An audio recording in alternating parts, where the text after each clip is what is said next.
E aí, meu bem, como é que tá? Preparado para essa aula de hoje? Hoje nós vamos falar um pouco sobre coesão e coerência textual. Muito se engana quem pensa que a gente só vê isso lá na competência 4 de redação. Não, tem também língua portuguesa e é isso que eu vou te apresentar agora.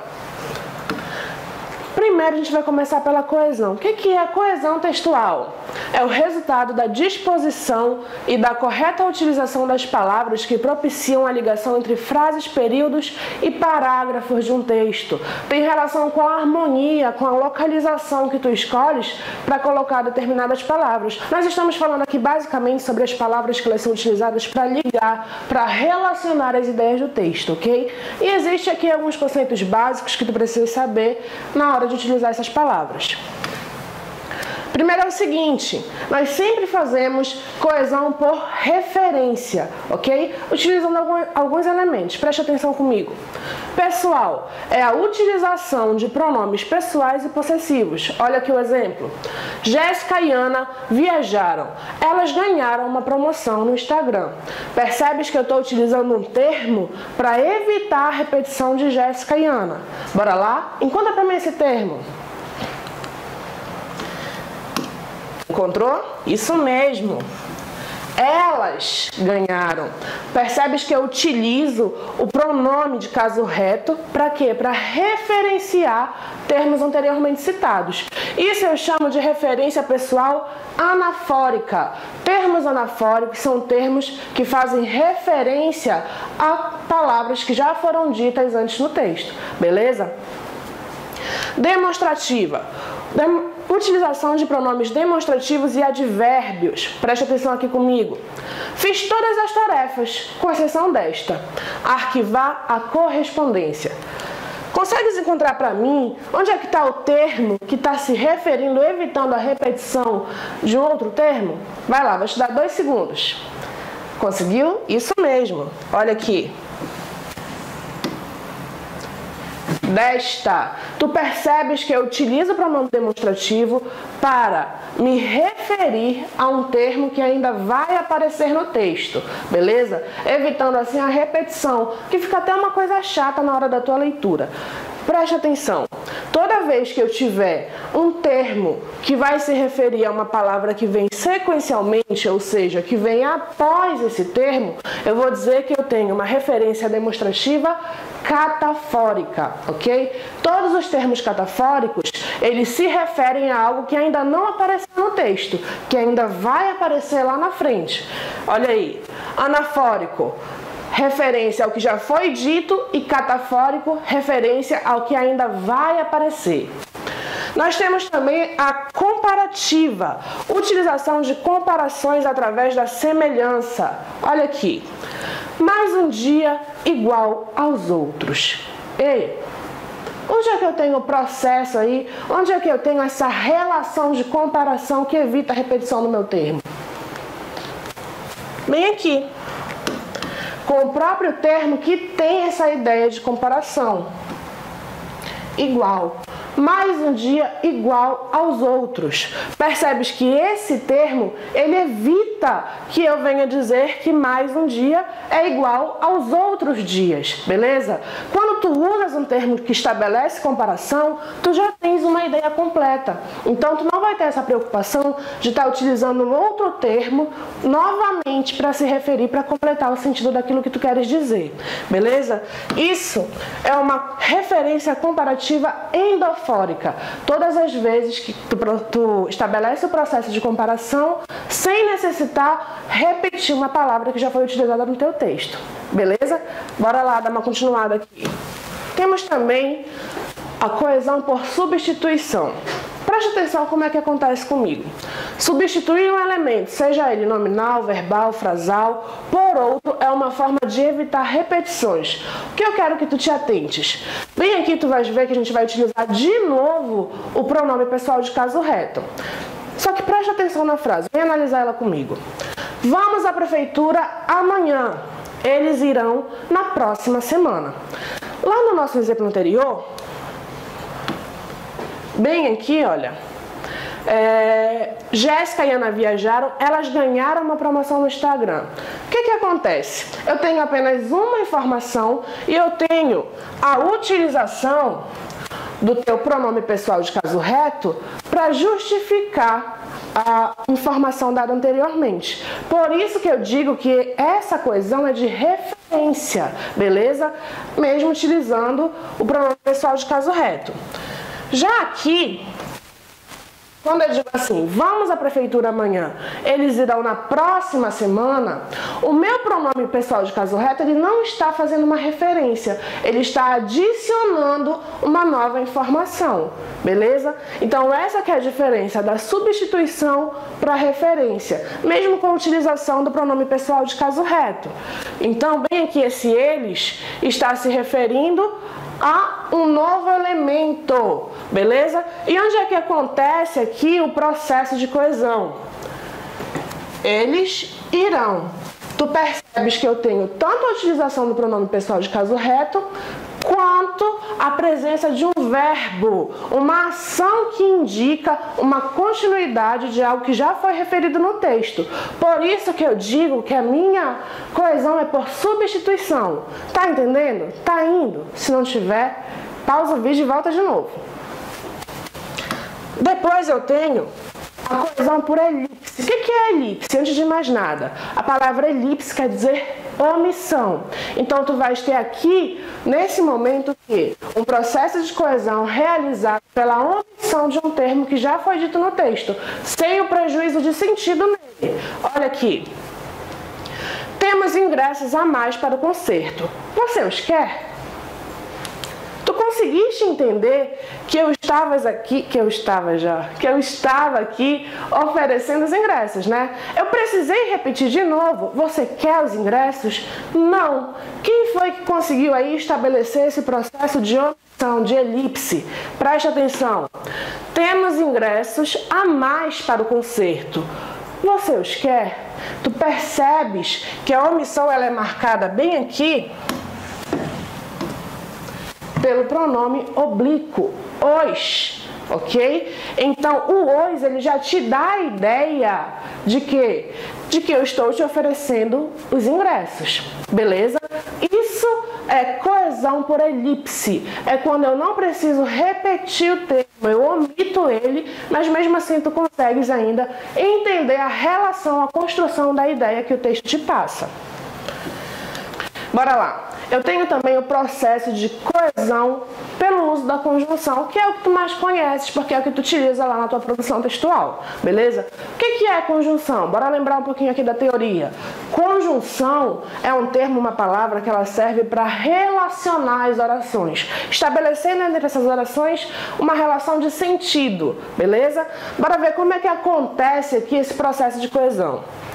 Nós não sabemos quem é o culpado, vírgula, mas ele sabe. Percebes que eu não precisei dizer o quê?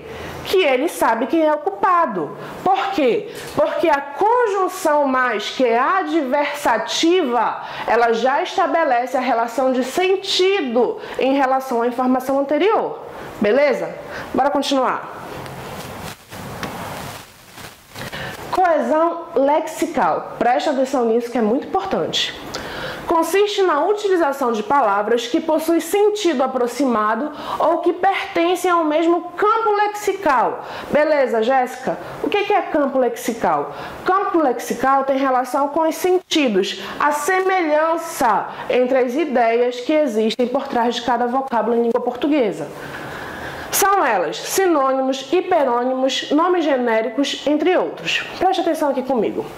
Aquela escola não oferece as condições mínimas de trabalho. A instituição está literalmente caindo aos pedaços. Onde é que acontece o processo de coesão? Tu vai perceber que aqui eu não vou ter a omissão, o encurtamento de uma ideia por esse processo. Eu vou ter o quê? Eu vou ter um termo que ele se refere a outro, estabelecendo a mesma relação de sentido. Onde é que acontece aqui? Aquela escola não oferece as condições mínimas de trabalho. A instituição está literalmente caindo aos pedaços. Vem aqui. As palavras que estabelecem a mesma relação de sentido é escola e instituição. Então, tu percebes que eu não precisei repetir o termo escola para me referir a ela. Eu usei o quê? Um sinônimo, beleza?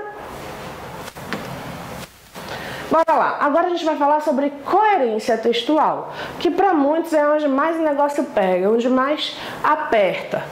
A coerência é a relação lógica das ideias na construção de um texto.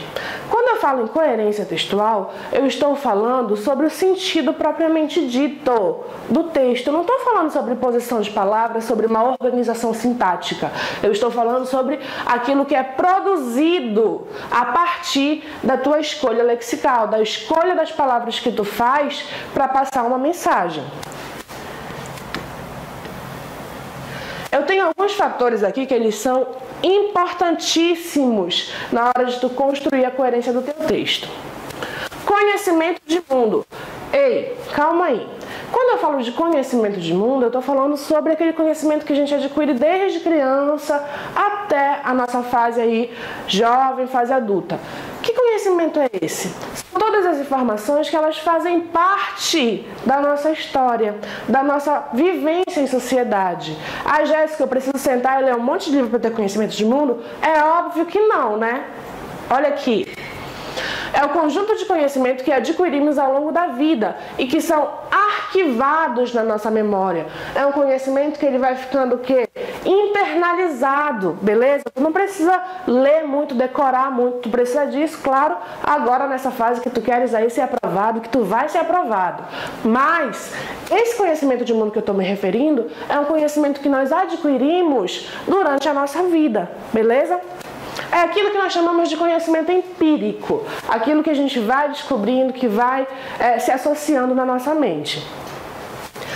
Peru, panetone, frutas e nozes, tudo apostas para o carnaval. Ei, tem nexo isso aqui? Tu para no dia de carnaval para sentar com a tua família, fazer uma ceia, onde vai ter um peru, tem todos esses elementos? É claro que não. Quando tu escreves, quando tu lê algo como isso, tu tens um problema de coerência. Por quê?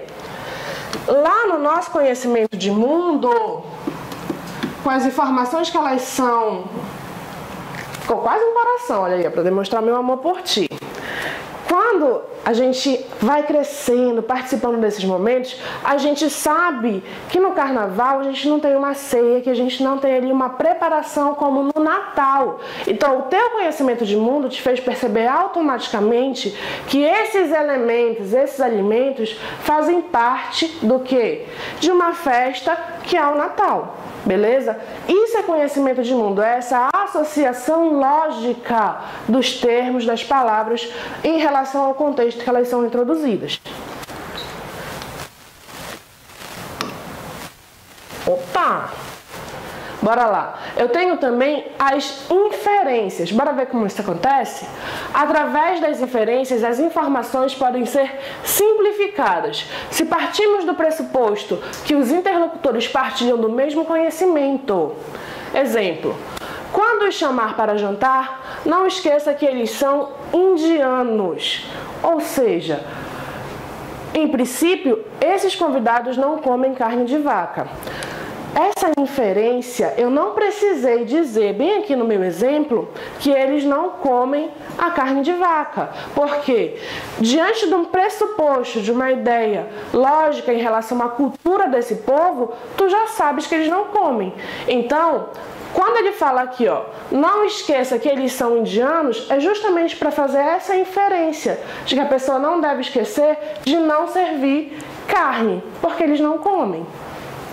Fatores de contextualização. Há fatores que inserem o interlocutor na mensagem, providenciando sua clareza, como títulos de uma notícia ou a data de uma mensagem. Bora ver isso mais detalhado aqui no exemplo? Está marcado para as 10 horas. O que está marcado para as 10 horas? Não sei sobre o que você está falando. Quando eu passo uma mensagem, mas eu não dou circunstância para essa mensagem, eu não dou um contexto para ela, eu tenho um problema de coerência. Percebes aqui que entre os interlocutores desse exemplo não teve essa contextualização. O que estava marcado para 10 horas? Uma aula, uma prova, cinema? Então, quando eu falo de contextualização, é isso. É você apresentar uma circunstância para as informações que são dadas em determinado momento, beleza? Então, bora lá praticar um pouquinho, né? Vem cá.